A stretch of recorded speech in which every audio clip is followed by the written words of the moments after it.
할렐루야.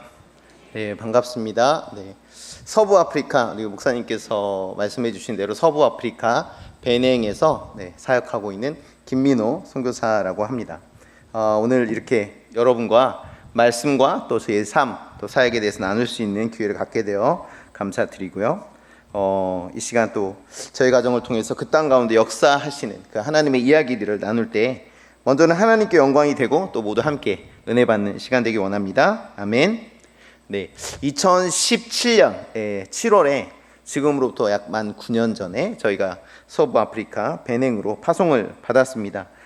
시간이 화살같이 빠르다라는 말, 너무 이제 상투적인 표현 같은데 정말로 이제 그게 경험이 되어지고 나니까 그 땅에서 보낸 시간이 정말 빠르게 지나갔고, 처음에 그 땅에 가서 이제 언어도 되지 않고 낯선 환경 가운데 좌충우돌, 많은 실수도 하고 또 이렇게 했던 시간들을 지나서 정말 햇병아리 같았던 그런 선교사의 티는 이제 조금은 벗게 된 것 같습니다.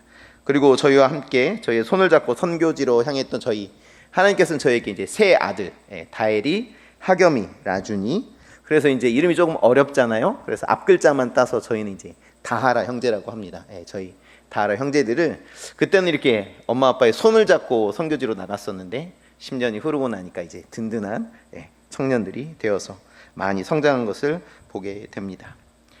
지난 10년의 시간을 이렇게 되돌아보니까 그 삶이 하나님의 은혜라는 말 외에는 잘 설명이 되지 않더라고요. 하나님의 은혜. 그 가운데는 정말 처음 가서 지냈던 그 어려움의 시간들도 있었고, 또 언어 기간이 끝나고 나서 어떤 사역을 이제 막 시작해야 될 때 코로나가 찾아와서 참 막막한 시간을 보냈던 경험도 있습니다. 또 갑작스럽게 우리가 계획하지 않았던 하나님께서 저에게 주시는 그런 사역의 문이 열리면서 감사가 풍성했던 시간도 있었습니다. 그 서부 아프리카에만 있다라는, 물론 한국에도 있지만 말라리아, 댕결에도 또 이렇게 걸려봤고, 검사를 해도 병명을 알 수 없이 독한 약을 먹어가며 버티던 그런 시간들도 있습니다. 코로나 와중에는 저희 식구들이 또 다 코로나에 걸려서 돌아오기도 했고, 그때 우리 거기 계신 성도님들과 교회들의 환대와 배려 덕분에 또 회복과 재충전의 시간을 경험하기도 했습니다. 그러면서 베냉이라는 낯선 땅에서 살아가고 또 저희가 사역하는 모든 것들을 하나님께서는 이미 다 아시고 미리 준비하고 계셨구나라는 사실을 다시 깨닫게 되었습니다. 그래서 이번 시간에는 저희 가정의 이야기를 그런 간증처럼 또 선교 보고처럼 저희 선교사님들, 성도님들과 함께 나누고자 합니다. 오늘 그 목사님과 함께 읽었던 본문 창세기 내용은 성도님들 다 잘 아시는 내용이시죠. 하나님께서 아브라함에게 아들 이삭을 제물로 바치라라고 이제 말씀을 하시는데 정말 납득하기 어려운, 이성적으로 이해하기 어려운 그런 명령입니다. 그럼에도 불구하고 아브라함은 하나님을 신뢰하는 믿음이 있었습니다. 그래서 아침 일찍 일어나서 종들과 함께 사흘 길을 걸어서 모리아 산까지 가게 됩니다. 거기에 도착해서 자기의 종들이 혹시 자기가 하고자 하는 일을 방해가 할까 염려하여서 어떻게 했습니까? 그 종들은 산 안에 머무르게 했습니다.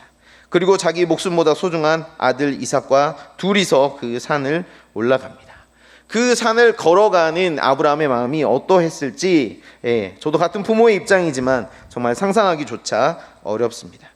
그러다 마침내 제단에 이삭을 눕히고 칼로 찌르려는 순간 이삭의 생명을 보호하신 하나님의 다급한 음성이 들려옵니다.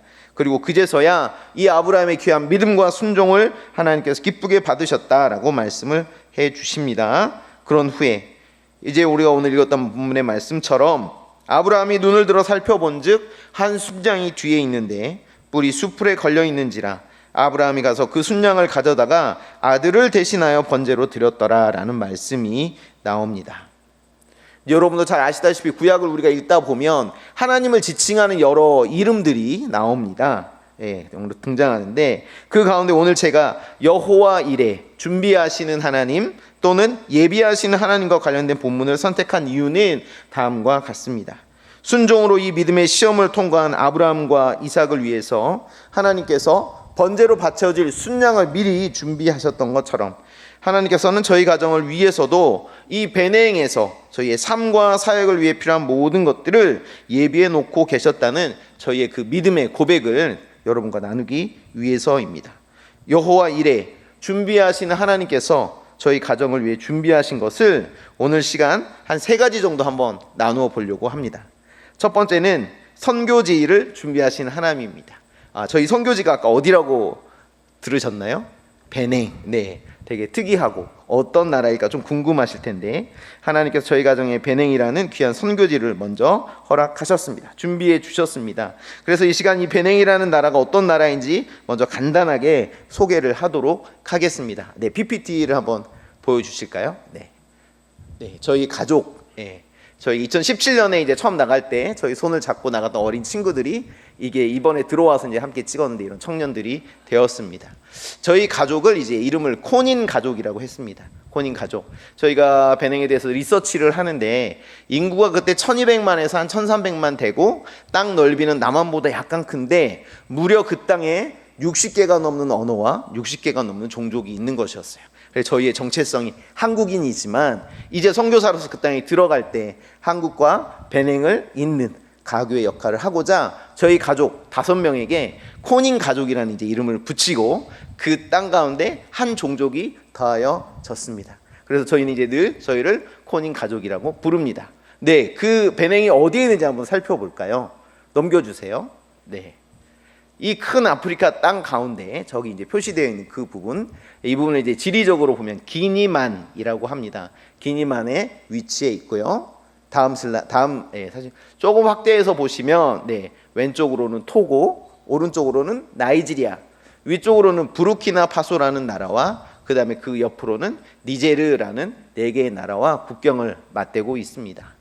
조금 더 확대해서 보여주시죠. 그 다음 슬라이드. 이렇게 배냉이라는 나라를 확대해서 보면 또 그 안에 있는 그 녹색과 황금색과 빨간색이 배냉의 국기예요.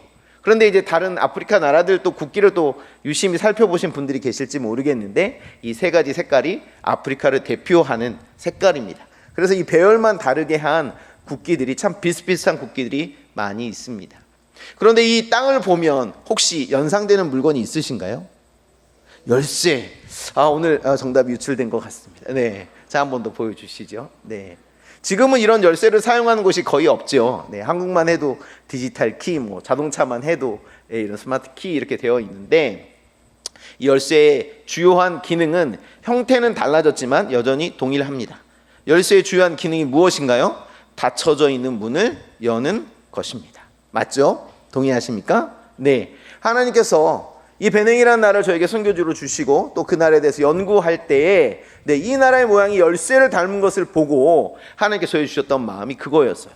이 배냉이라는 나라, 한국에 대해 잘 알려져 있지 않고 모든 한국의 사람들이 잘 모르는 그런 무명한 나라이지만 하나님께서 이 땅과 이 땅의 교회와 이 땅의 성도들에게 하나님께서 가지고 계신 비전이 바로 이것이구나. 이 마지막 때에 이 선교의 역사가 계속해서 마지막을 향해 흘러가는 이 때에 이 무명한 배냉의 교회와 배냉의 성도들을 통해서 배냉에서 역사하는 선교사들을 통해서 이 배냉이 복음에 닫혀져 있는 문을 여는 복음의 열쇠로 사용하실 것이라는 하나님의 비전이 제 마음에 들어왔습니다.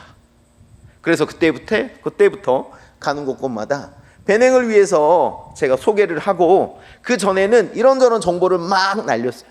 하지만 조금 시간이 지나고 나면 아마 다 잊어버리실 거예요. 그렇죠? 그래서 한 가지만 꼭 부탁을 드립니다.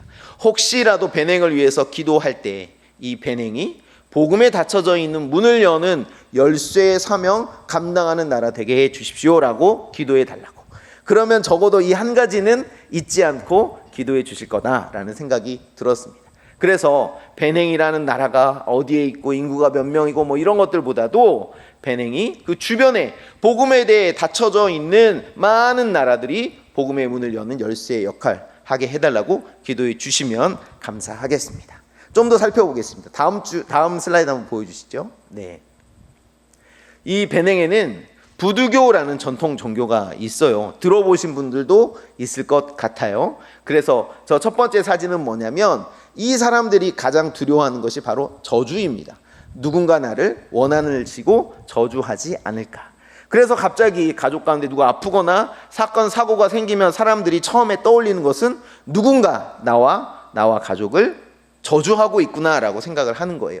그래서 이 저주를 두려워하기 때문에 저주로부터 자기를 보호하기 위한 방법으로 부적이나 아니면 주술사를 찾아가서 구술하는 것들이 굉장히 또 발달이 되어 있고, 그렇지 않으면 누군가 나를 저주하기 전에 내가 먼저 선제적으로 다른 사람을 저주하는 일들도 비일비재하게 일어납니다. 네. 그리고 여전히 부두교에서는 짐승을 잡아서 제사하는 일들이 여전히 발생하고 있고요.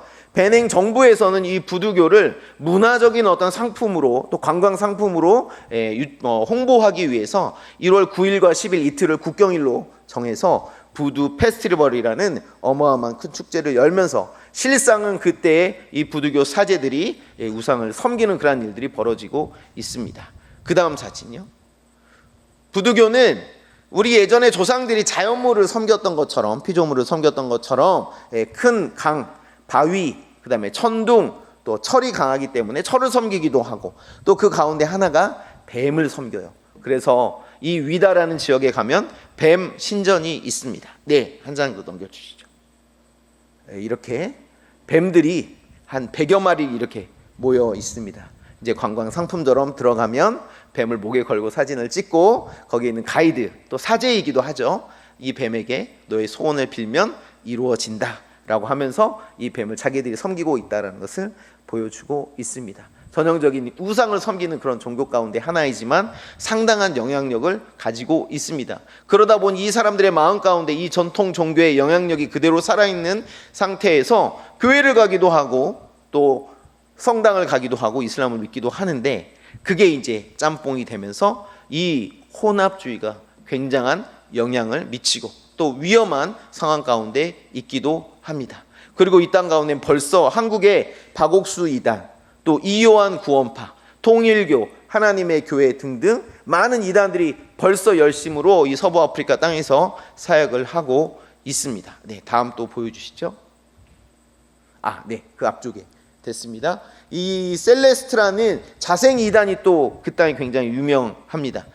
그래서 혼합주의적인 성향을 가지고 이미 100만 명 이상의 신도들이 있고, 이 사람들이 이 종교를 자랑스러워하는데 그 이유는 이제 이 종교가 커지다 보니까 베냉의 국경을 넘어서 그 주변 토고 이런 나라까지 퍼진 거예요. 그래서 베냉이란 나라에 이렇다 할 자랑할 것이 없다 보니까 이 베냉에서 시작된 종교가 점점 커져서 다른 주변 나라에까지 퍼져가는 것을 보면서 그것으로 자기들의 자랑을 삼기도 하는 겁니다. 베냉이란 나라의 이런 영적인 상황들, 그리고 현재는 이슬람이 이 베냉에서 가장 큰 종교가 되었습니다.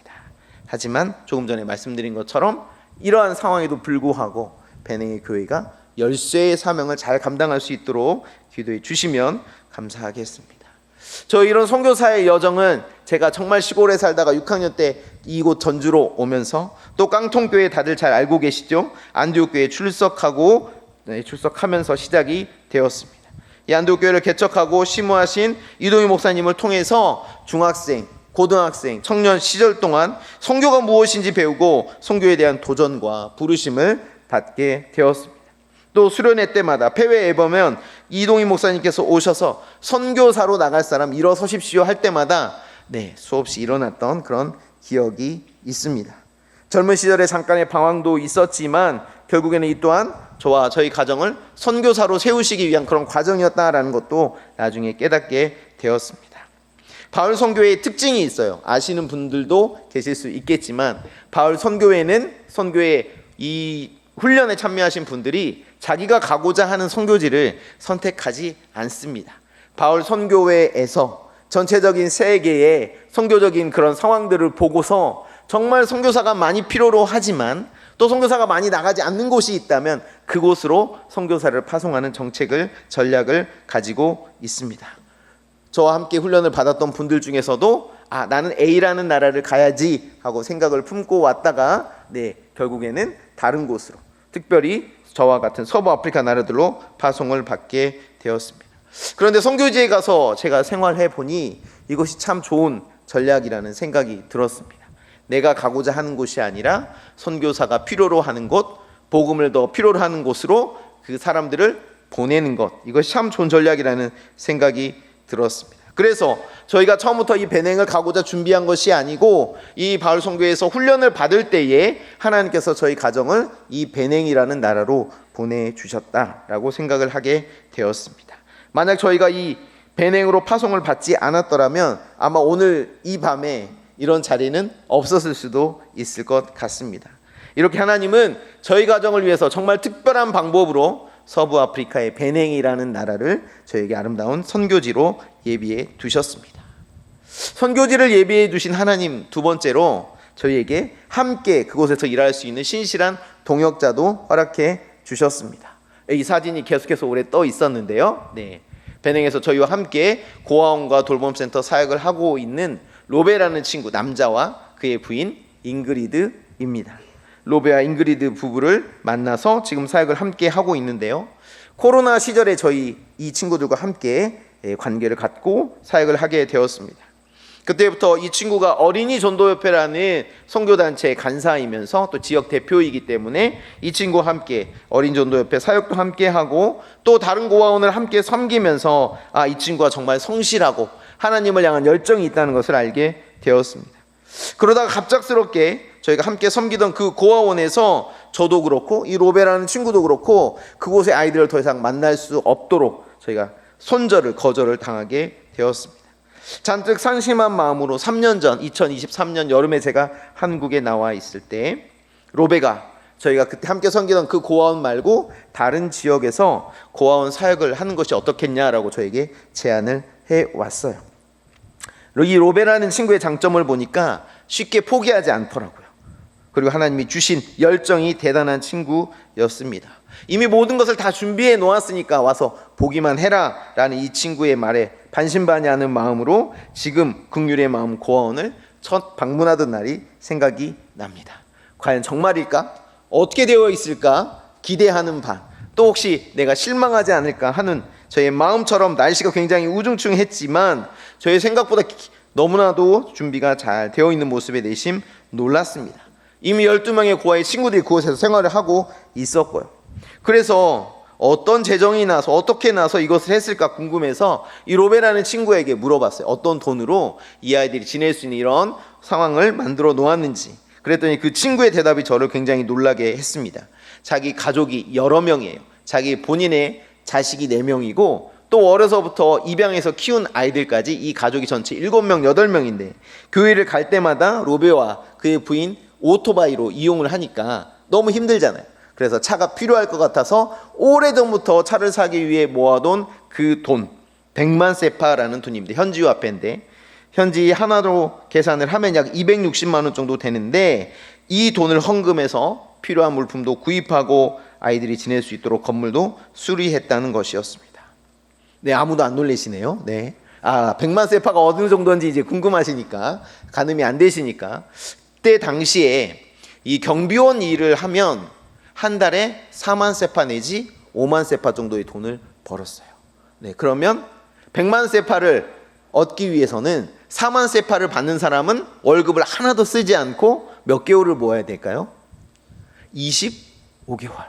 5만 세파를 받는 친구는 20개월, 1년 8개월, 거의 한 2년 정도 모아야 모을 수 있는 돈을 이 친구가 가지고 있는 전부를 이 고아원 친구를 위해서 다 아낌없이 다 드렸다라는 것이었습니다. 로베라는 이 친구 아까 말씀드린 것처럼 돈이 많은 부자 사업가 아니에요. 하나님의 일을 하는 어린이 전도협회 사역자입니다. 그런데 그가 이렇게 큰 돈을 써서 자기의 최선을 다해 아이들이 돌볼 준비를 한 모습에 사실은 너무나도 감동이 되었습니다. 그 액수도 액수이지만 자기가 가진 전부를 하나님 앞에 이 아이들을 위해 드렸다는 사실, 그리고 그것에 대해 전혀 자랑하지 않는 그런 모습에 이 사람이 정말 진짜구나라는 생각을 하게 되었습니다. 베냉에는 교회들과 또 성도님들이 또 좀 있어요. 몇 년 동안 베냉에서 지낸 동안 저희와 관계를 가졌던 많은 사람들 중에는 저희에게 무엇인가를 바라고 저희에게 목적을 가지고 접근하는 친구들이 또 소위 사역자들이 있었기 때문에 그런 상황 가운데 이 로베라는 친구와 그의 부인 잉그리드와의 만남은 더욱 귀한 것일 수밖에 없었습니다. 그렇게 하나님께서 너무나도 신실하고 귀한 동역자를 예비해 두셨다는 마음에 정말 감사가 절로 나왔습니다. 2023년 여름에 시작된 긍휼의 마음 고아원, 그리고 그 이후로 3년이 넘게 지금까지 저희는 신실한 동역을 이어오고 있습니다. 특별히 정부의 인증 문제로 저희와 처음 함께했던 12명의 친구들이 다른 고아원으로 전원을 가게 되고, 그 사이에 시설들을 새롭게 하는 그 과정 가운데 이 로베라는 사람이, 친구가 너무나도 귀한 역할을 잘 해주었고, 마침내 하나님의 은혜로 올 초에 정부의 인증을 받게 되었습니다. 또 안 놀라시는데, 여기도 좀 한번 놀래 주셔야 되는 대목입니다. 사실 베냉에 있는 많은 고아원들의 배후에는요, 외국 잘 사는 유럽이나 이런 나라에서 막대한 재정을 부어주는 배후에 있는 단체들이 있는 경우가 대부분이에요. 그런데 저희 고아원은 현지인 동역자와 저희 선교사 한 가정, 저에게는 또 다른 백그라운드가 있는 것이 아니고 오직 하나님이 저희의 공급자이고 후원자이십니다. 그렇다 보니 항상 어렵고 항상 기도하지 않을 수 없는 상황이었습니다. 그러나 저희 고아원의 특별한 점이 무엇일까요? 바로 하나님이 저희와 함께 하신다는 것입니다. 그렇기 때문에 정부의 여러 가지 까다로운 조건이 있음에도 불구하고 그것들을 다 만족시키고 3년 만에 인증을 받은 것은 정말 기적에 가까운 일인 것입니다. 이것이 또한 하나님이 저에게 베풀어 주신 은혜입니다. 로베는 지금도 매주 자비로 고아원을 오가면서 섬기고 베냉의 후원자들 연결하고 아이들뿐 아니라 직원들을 케어하는 일들을 계속해서 해가고 있습니다. 2023년부터 시작된 그 고아원의 대부분의 재정들이 이제 저희 가정을 통해서, 후원자들에게 통해서 연결된 그 금액으로 운영이 되어지지만, 저희는 지금까지 단 한 번도 이 로베라는 친구를 위해서 재정을 사용해 본 적이 없습니다. 왜? 이 친구는 저희의 동역자이지 저희가 고용한 직원이 아니기 때문입니다. 이 로베라는 친구가 저에게 개인적으로 자기의 필요를 위해서 단 한 번도 재정을 요구한 적도 없습니다. 그렇기에 더욱 귀하고 자기의 재정을 들여서 지금까지 계속해서 한결같이 사역하는 그 모습을 보면서 이 신실한 로베를 보내주신 것에 대해 저는 늘 감사하고 있습니다. 지금이라도 이 친구가 이 고아원을 맡아서 하고자 한다면 이 친구에게 모든 것들 다 아낌없이 주어도 정말 좋을 만큼 그런 깊은 신뢰를 가지고 있습니다. 하나님께서는 이 일을 위해서 저에게 귀한 선교지뿐만 아니라 함께 일할 수 있는 동역자도 허락해 주셨습니다.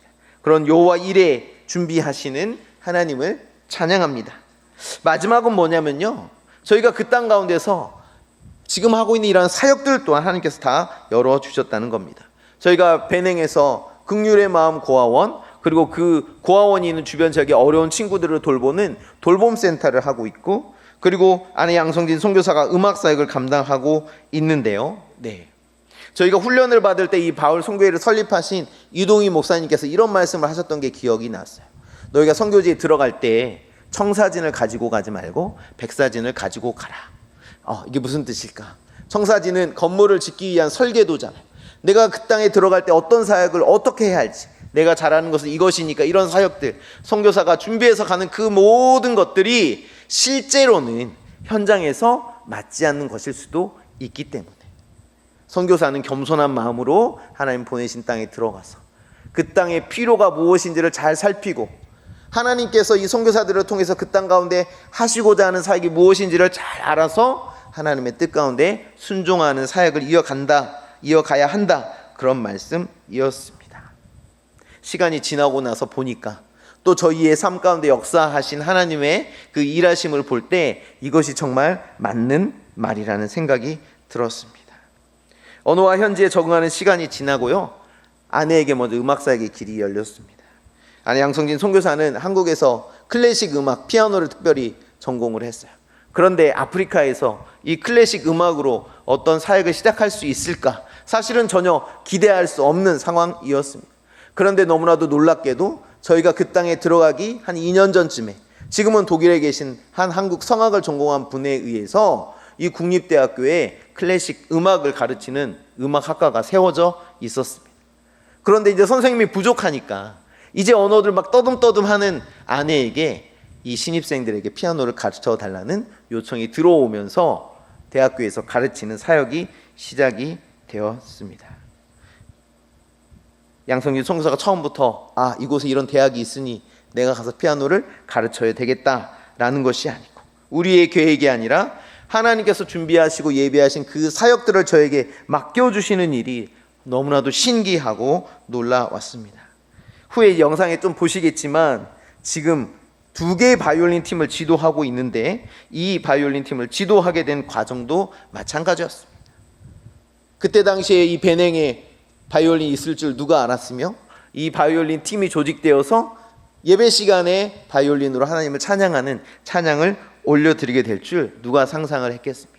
그러나 그것이 현실이 되었고, 이 사역 역시 하나님께서 먼저 저희에게 열어주신 것입니다. 긍휼의 마음 고아원 돌봄센터 사역도 다 마찬가지였어요. 저희가 그 땅을 가질 때, 그 땅으로 넘어갈 때 그 땅에서 이러한 사역을 해야겠다라고 계획을 세웠던 것이 아니었습니다. 앞서 드린 말씀처럼 이 과정을 통해서 인도하시는 분은 하나님이시고, 하나님께서 이 땅에 필요한 사역들을 잘 준비하고 계시고 그것을 우리에게 허락해 주셨습니다. 마지막으로 한 가지 저희가 올 초에 새로 시작한 사역이 있습니다. 원래 저희가 선교지에 들어오기 전에 저희가 마음에 품었던 사역이 뭐냐면, 선교 훈련원을 세워서 저희와 같은 선교사를 발굴하고 훈련시켜서 파송하자 하는 것이었어요. 네. 하지만 정착 과정과 이후에 찾아온 코로나로 시간이 훌쩍 흘러가 버렸고, 이런저런 조금 전에 말씀드린 사역들을 하나님께서 맡겨주시다 보니까 저희가 처음에 생각했던 이 사역은 어느새 까맣게 잊고 있었습니다. 그런데 하나님께서 너무나도 갑작스럽게 현지인을 훈련시켜서 파송하는 이 훈련원 사역의 길을 열어주셨습니다. 과정이 너무나도 급박하게 예상치도 못한 방법으로 전개가 되고 시작이 되었습니다. 베냉이 아닌 같은 서부 아프리카의 세네갈이라는 나라에서 올 2월부터 5월까지 다른 선교사 가정과 함께 섬기면서 제1기 서부 아프리카 브로건 현지인 선교사 훈련원을 통해서 현지인 3명의 후보생이 훈련을 받았고요. 옆나라 기니에서 온 출신 선교사는 세네갈로 파송을 받아 사역을 준비하고 있고, 세네갈 출신 선교사는 감비아라는 바로 그 옆나라로 선교사로 파송을 받게 되었습니다. 이게 무슨 사역일까? 고아원 사역, 돌봄센터 사역 이런 거는 잘 들어봐서 그래도 알겠는데, 현지인을 선교사로 훈련을 시켜서 파송하는 사역. 네, 이 사역이 지금 선교적인 상황 가운데 정말로 꼭 필요한 사역이라는 확신이 듭니다. 네, 지금 이 선교의 흐름을 보면 전통적으로 선교사를 많이 파송했던 나라들의 교회들이 약해지고 그 땅 가운데 선교사들의 숫자가 급감하고 있습니다. 대한민국도 한때 미국에 이어서 2번째로 선교사를 많이 보낸 나라라고 이야기들이 자자했지만 지금은 그 숫자가 많이 줄어들었고, 브라질이나 이런 나라들의 선교사가 한국 선교사들을 이미 훨씬 앞지르고 있는 상황입니다. 또한 브로건을 포함한 아프리카 곳곳에서 이제 이 현지 교회에서 뒤늦었지만 선교를 향한 열정들이 일어나고 있습니다.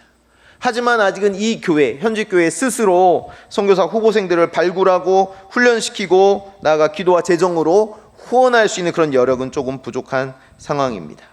그럼에도 그들은 정말 선교사로서 여러 가지 장점을 가지고 있습니다. 한국 선교사나 다른 유럽이나 미국 선교사들보다도 훨씬 작은 재정으로도 이들은 어느 곳에서나 생활을 할 수 있습니다.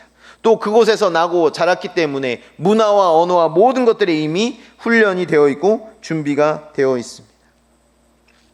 언어나 문화, 생김새 같은 차이로 저와 같은 한국인 선교사나 외국인 선교사가 들어가기 어려운 곳에도 과감하게 들어갈 수 있고 전도하고 교회를 개척할 수 있습니다.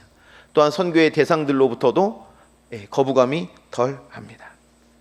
제가 좀 이렇게 수염을 좀 길렀죠.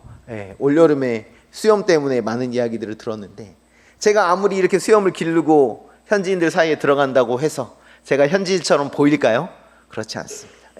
표시가 날 수밖에 없고 저는 정말 최소한의 노력을 하는 것이죠. 하지만 현지 교회에서 나고 자란, 그리고 잘 훈련된 이들이 선교사로 나간다면 저희가 할 수 없는 그러한 일들, 또 이 서부 아프리카 곳곳에 강한 이슬람의 나라들, 사하라를 넘어서 북부 아프리카의 복음에 대해 완전하게 닫혀져 있는 이 이슬람의 나라들의 복음에 닫혀져 있는 문은 여는 열쇠가 바로 이 현지인 선교사들이 할 수 있는 것입니다. 올해 5월 1일에 3개월간의 훈련이 끝나고 세네갈에서 그들에게 안수하면서 또 우리가 함께 사역하는 선교사님들이 모여서 그들을 파송하던 날이었습니다. 그들을 보면서 3개월간 아침부터 저녁까지 동고동락하며 씨름하며 이들을 훈련했기 때문에 한편으로는 흐뭇한 마음이 들었지만 한편으로는 저희가 선교지에 처음 가서 정착하면서 겪었던 그 여러 가지 일들이 생각이 나서 한편으로는 마음이 뭉클해졌습니다. 이들이야말로 이제 이 앞선 선교사들의 이 바톤을 이어서 하나님 기뻐하시는 영혼 구원 세계 선교의 사명을 위해서 저희와 함께 달려갈 귀한 동역자이고 자원들입니다. 그렇게 해서 저희가 이제 베냉에서의 만 9년의 사역을 마무리하고 이제 올 여름부터는 세네갈에서 사역을 하게 됩니다. 저희가 세네갈에서 할 일은 이 현지인 선교사 훈련원 사역을 이어받아서 발전시키는 것이고, 선교사들 많이 하는 훈련원이 아니라 현재 이미 자리하고 있는 교회, 현지인 교회 교단들과 함께 그들과 참여하는 동반자 선교가 되도록 좋은 관계를 맺으려고 합니다. 그리고 선교가 아직도 무엇인지 모르는 많은 성도들에게 온라인이라는 매체를 통해서 서부 아프리카 여러 나라의 선교 관심자들에게 선교가 무엇인지 가르치는 시간을 갖고자 합니다. 여전히 그런 인프라들이 굉장히 열악해요. 사실 작년에 한번 온라인으로 줌을 이용해서 훈련을 했습니다. 하지만 열의가 대단했어요. 17개, 8개 되는 나라에서 온라인으로 참여를 했어요. 그런데 한참 하다 보면 사람이 미동이 없어요. 네.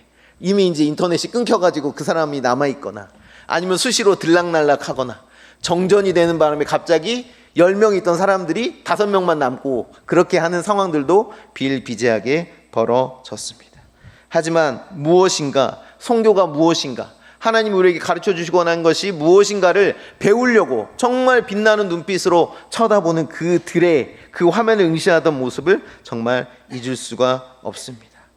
내년 후반기에는 두 번째 서부 아프리카 불어권 선교사 훈련을 기도하면서 준비하려고 합니다. 하나님께서 어떤 사람을 보내실지 모르니까 우리가 훈련을 한다는 사실을 홍보도 해야 되고 동원도 해야 되고 또 그렇게 온 사람들을 면접도 하고 또 3개월 동안 함께 먹고 마시고 시간을 보내면서 선교사로 훈련을 보낼 것입니다. 그리고 이미 세네갈과 감비아로 파송된 2명의 선교사가 있습니다. 그들의 이름은 페르디난과 막심입니다. 그들을 잘 도와서 그들이 현재 잘 정착하고 선교사의 사명을 감당할 수 있도록 돕는 역할을 또 이제 감당하고자 합니다. 제가 처음 선교사로 파송받고 9년, 이제 10년째가 됐는데 훈련 원장이라는 또 막 엄청 어마어마한 직함을 사실은 갖게 되었습니다. 되게 무겁기도 한데 이렇게 실상을 보면 훈련원이라는 것이 실체가 아무것도 없어요. 준비가 되어 있는 게 없어요. 저하고 아내가 훈련원이고 제가 훈련원장이고 아내가 코디네이터. 그렇지만 하나님께 주신 비전을 따라서 저희가 그 땅에서 해야 할 일들을 이제 감당하려고 합니다. 9년 전에 베냉이라는 낯선 나라로 갈 때 사실 그때는 지금보다 훨씬 더한 상황이었죠. 아는 사람도 아무도 없었고 가서 어떤 사역을 어떻게 해야 될지도 몰랐고 그곳에서 과연 이제 한국이라는 편하고 좋은 환경에서 자라고 있던 또 저희 아이들이 잘 적응할 수 있을까도 사실은 퀘스천이었지만 이 9년의 시간 동안 하나님께서 제가 여러분 앞에 고백드린 것처럼 좋은 선교지와 함께 일할 수 있는 동역자와 또 저희가 할 수 있는 일들까지 다 예비해 놓으신 그 하나님을 경험하고 또 그 하나님을 더 깊이 신뢰하게 되면서 이제 세네갈로 가고 사실 아무것도 준비되어 있지 않은 그런 상황이지만 그래서 한편으로 두려움과 염려도 있지만 그러나 한편으로 저에게 하나님께서 기대하게 하시는 것은 이 9년의 시간 동안 하나님께서 저희 가정에게 신실하게 행하신 일들을 저희가 경험했기 때문입니다.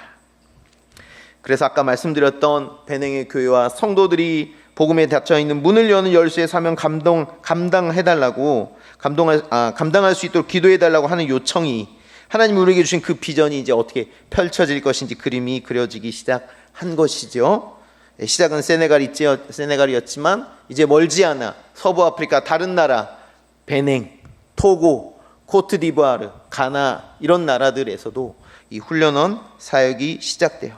여기에서 훈련받고 또 복음에 대해 닫혀져 있는 문을 열기 위해 파송된 선교사들을 통해서 하나님께서 저에게 10년 전에 주셨던 그 비전, 복음에 닫혀져 있는 문을 여는 열쇠 사명을 감당하는 것이 베냉뿐만이 아니라 서부 아프리카 전역에서 일어날 것을 하나님께서 저에게 가르쳐 주셨습니다.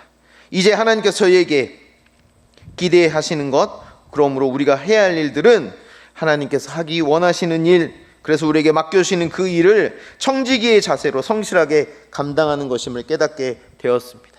미리서 다 준비하고 내가 계획해서 하는 일들이 아니라 하나님께서 저에게 맡겨주신 일들에 순종함으로 청지기의 자세로 잘 감당하는 것이 하나님 기뻐하시는 일이라는 것을 깨닫게 되었습니다. 내가 과연 할 수 있을까? 내 성향이나 내가 가진 어떤 달란트로 일들을 할 수 있을까 염려하는 마음도 있었지만, 하나님이 우리에게 어떤 일을 맡기실 때는 그 일을 감당할 수 있도록 능력도 주시고 동역자도 허락하신다는 것, 여호와 이레에 하나님을 경험하게 되었습니다. 이제 말씀을 마무리하고자 합니다.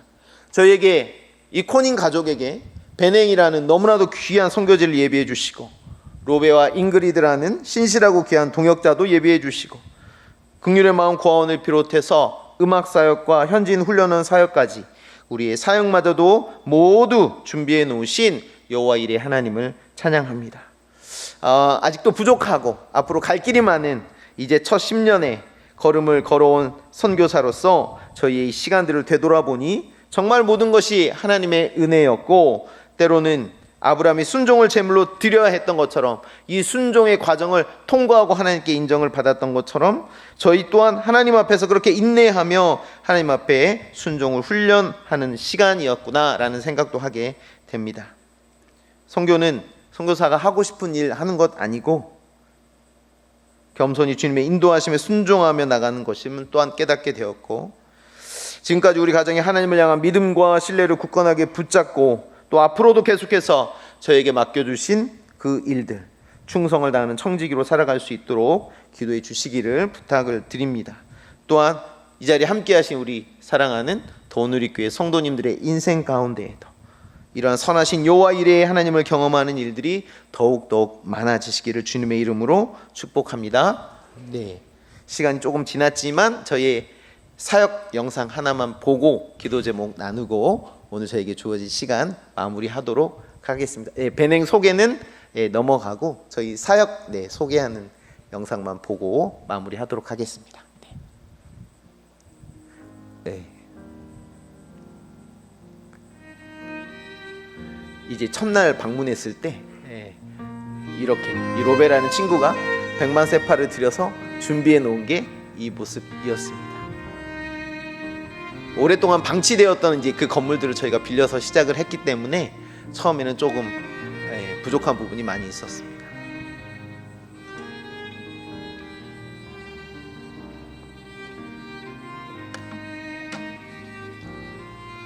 하지만 하나님께서 이렇게 여러 귀한 분들의 기도와 또 재정을 통해서 아이들이 잘 배우고 또 생활할 수 있도록 환경을 만들어 주셨습니다.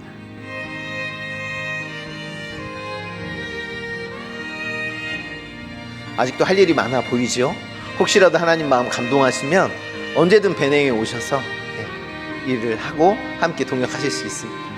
여기는 부엌인데 지금은 완전히 다 완공이 되었습니다. 저희가 가서 하는 일들은 뭐 엄청 전문적이거나 그런 일들은 아니에요. 아이들이 생활할 수 있도록 학교에 갈 수 있도록 하는 것이고, 이건 이제 구충제 먹이는 거.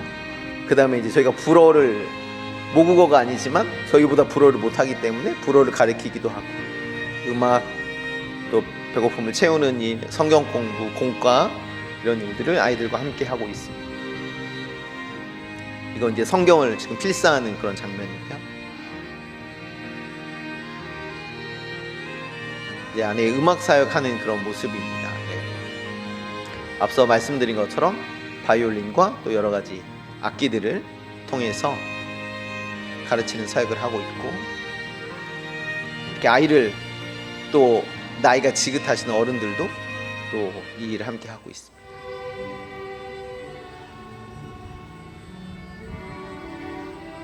여기는 지금 청소년 바이올린 팀이고요.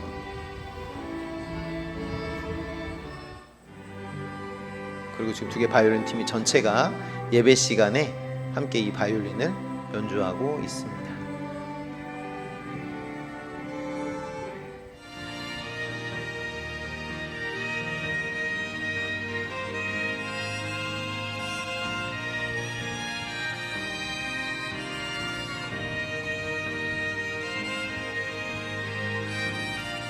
(3개월) 동안 이제 한국이 선교사님의 그 선교 센터를 빌려서 거기에서 이제 함께 생활을 했습니다. 아침에 묵상하고 또 여러 선교사님들이나 강사들의 또 강의도 듣고 실습도 하고 선교사가 되기 위한 과정을 통과했습니다.